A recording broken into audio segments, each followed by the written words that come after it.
So what are tariffs? What are we talking about these past few days? It's become an incredible topic that some people sometimes don't understand, but they get very excited. Let's take a dive into it and see what tariffs are all about and how it's going to affect me, you, and our businesses today. Tariffs were originated in 1789. It was one of the first acts of Congress to increase revenue for the new formed government, the United States of America. Let's take a deep dive to understand how tariffs are going to affect our daily lives from the positive and negative way. United States wants to impose a 10% flat tax across the board for all goods and services that are going to be imported from the Chinese government. And that's a bargaining chip that we're going to be able to play with, just like we're playing with Mexico and with Canada. We came to an agreement to extend the tariffs by 30 days. And we came to an agreement with Mexico today to have an extension for 60 days on the conditions of having Mexico putting 10,000 troops across the southern border in order not to have any illegals, drug dealers, drugs, guns, anything that's supposed to come to our country to cross it. The reason why we have an extension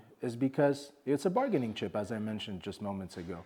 Mexico didn't want to agree to it right away, and they didn't want to impose a 25% tariffs back on us. Because we also have to understand, if we impose tariffs on other countries, so can other countries impose tariffs on us. We also have goods and services that are being exported to other countries. So it's not a one-way street as we try to understand. It's a two-way street, just the way as it's going to be very expensive for us to import their products to our country.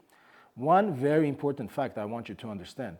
When tariffs are imposed, you know who pays for it? It's not going to be the government that the tariffs are imposed on. It's going to be the government that is imposing the tariffs, which is, in this case, is us, the United States. When we impose tariffs on any country, the importer of that service or goods is going to pay the tariff.